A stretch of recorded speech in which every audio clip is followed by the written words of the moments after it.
Hi there, my name is Amy Leigh Womack. I'm a reporter at the Telegraph here in Macon, and we'll be taking your questions today about an article that I had in the paper this weekend about a Macon man who has been sued by 3 women who allege that they were victims of child pornography that they say he possessed. This is a different kind of case, and it's one that caught my eye when I was checking court records, just because it was that different kind of case. You often hear about people who have been charged with murder or who have been involved in an auto accident and someone has died and having wrongful death actions filed against them. But this is one where it's a guy who he was sent off to federal prison for possessing child pornography. And years after the fact, now he's being sued civilly. Whether he has the money to pay this, if he's found liable or not, that's something that I don't know, only time will tell. But we're taking your questions about this story, so if you want to put that down in the comments field, we'll be watching those and I'll try to answer them as best as I can. Just to start off, I'll try and answer some of the questions that were in the comments for the story that I noticed, and one of them was, why didn't this guy go to prison? And that means that I need to go back and retell a little bit about the story, I guess. Mr. Anderson was convicted in federal court. He pled guilty in federal court, and he was sentenced to time there. He also pled guilty in Bibb County Superior Court, and he was sentenced to a simultaneous sentence. He served the 2 sentences at the same time. And since then, he has been released, and he's still on probation. So to answer that person's question, he actually did do time in prison for the possession of child pornography. I couldn't tell you exactly how it worked out with his probation between the two, between federal and state, but he is still under probation for those, with someone that he has to check in with and somebody who's keeping an eye on him. The other question that I noticed that people had asked was, well, how did these young children become victims of child pornography? And those are questions that I really can't answer without having more information about the case. These 3 women, they're suing under pseudonyms. They're just using first names. I have no idea what their names are. I don't even know what cities they live in, and part of that is just that they're concerned that they might become further victimized if their names are out there. So they are proceeding just on the first name pseudonyms of Amy, Vicky, and Alice. So I can't really answer that question, unfortunately. Obviously this happens. I don't know how. It's a very sad thing, and I don't know what can be done to prevent it other than, I guess, some way of cracking down on the people who have it. For folks who haven't read the story, can you give us sort of a summary? Sure. So I was checking through court records last week, and I noticed that there was this Macon banker by the name of Lee Anderson who was being sued by these 3 women with the pseudonyms that I was just talking about. Because they were pictured in child pornography that apparently was found in his possession. The backstory to that is his wife at the time, they're now divorced, but his wife at the time, back in 2006, she went looking on his computer to see if there might have been some kind of evidence of an affair, and she tripped upon this child pornography. And pretty soon after that, he was charged and prosecuted. And this is just a case that's come up after that, where the women say that they were in those images, and they're trying to get restitution for the damages that being victims of child pornography have done to them. Basically what they're saying is that they've had trouble with work, finding work that they can go and do. Some of them have had panic attacks while they've been at work. So it's just all the time that they're spending with medical time with a therapist.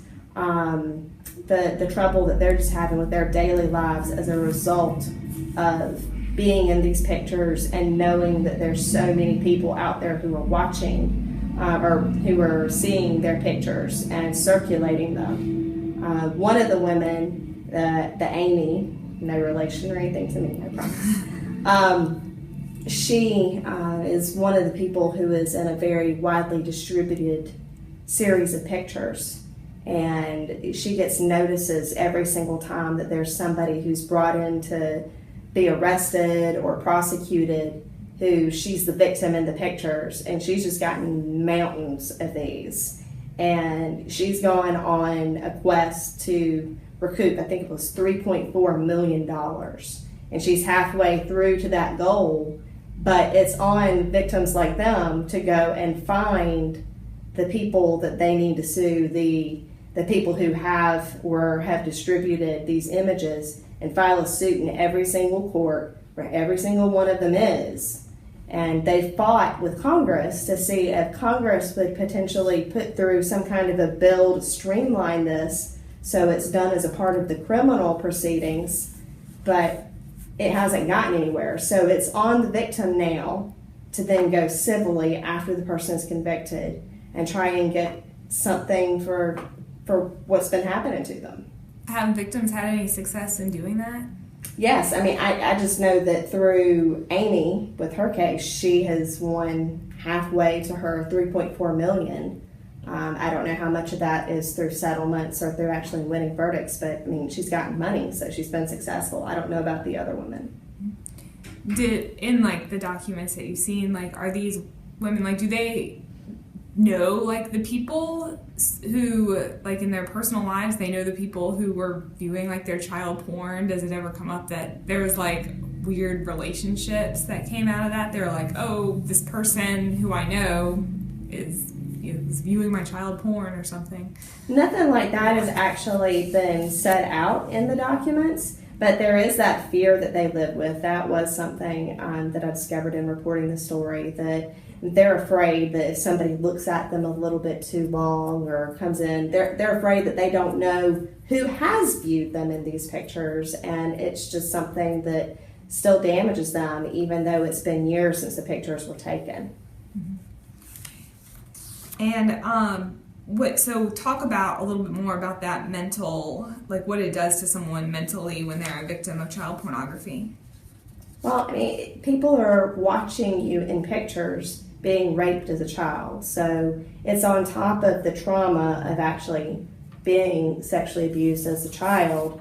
You also have people watching it, seeing it, you're reliving it through that humiliation, even though these women, they're in their 20s is my understanding, and every time that they get one of these notices, then they're knowing that there's somebody else out there who, yay, the system has gotten them, they're getting punished, but at the same time, you know, this is one more person who's seen a picture of them in this humiliating, painful situation, and I'm sure that's an awful thing to live with each day. But as one of the attorneys for one of the women told me, in a way it's kind of a comfort for one of them to know, because she knows who it is that's seen her picture. She feels a little bit safer. She can put a face to that person who's seen it, and she knows that it's not just the guy walking down the street. She knows who it is.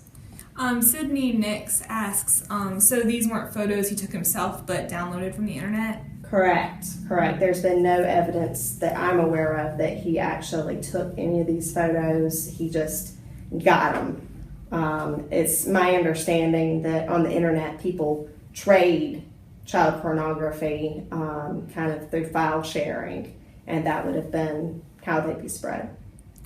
Is there anything that can be done legally that can help the victims? Well, the best process that they have, to my understanding, is that they can file these lawsuits. Mm-hmm. And I think it was $150,000 each was what they were looking for.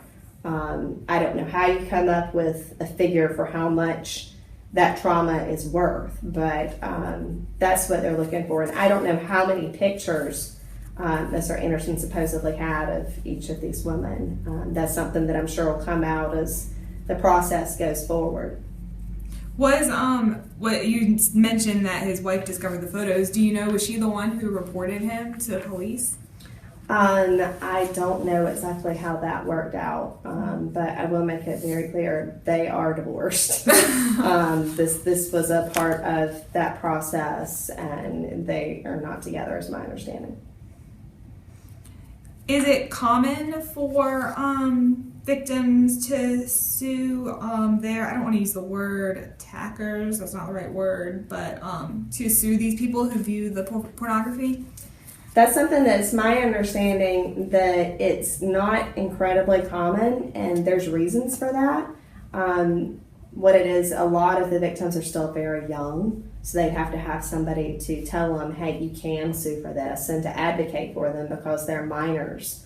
There's a growing, I don't want to say popularity, but there's more instances of infants and toddlers in this, the reporting shown. So those are really young kids that aren't going to go out there and sue an adult unless they have somebody acting for them. On top of that, you've got to have the money or some means to hire a lawyer to fight on your behalf.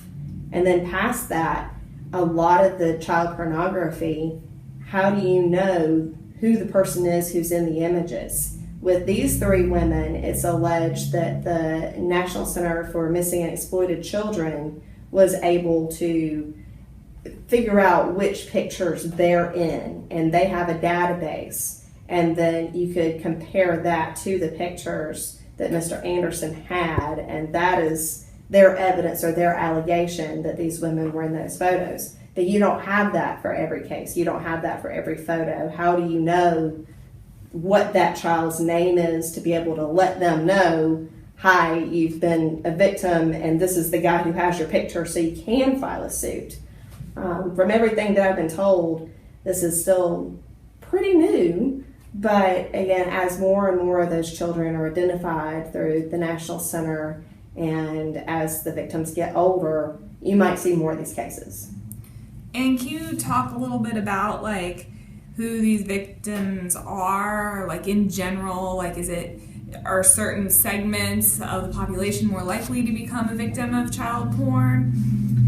That's something that, without knowing who these women are, I couldn't tell you a whole lot other than that they've been described to me as, it's the girl next door. It's the person that you don't know. They're hiding the suffering. You wouldn't know if you looked at them. And it's the kind of the same thing that in a lot of cases you don't know who the person is who's looking at this kind of pictures. It's something that it's a private thing, and it's something that unfortunately comes out in court. That's when you find out about it a lot. How do you have any, how big is the child pornography epidemic? Has it gotten any better over the years? Has it gotten worse? I don't really have a sense of that one way or the other. The only statistic that I really got out of reporting for this story was just that the victims, they're getting younger. People are doing things to younger and younger kids, dressing them up in more sexualized poses and taking pictures. All right. Well, thanks for chatting with us, Amy. Thank you. All right. If y'all have any more questions to add, you can always leave them as a comment. We'll come back and answer them later. Thanks for watching.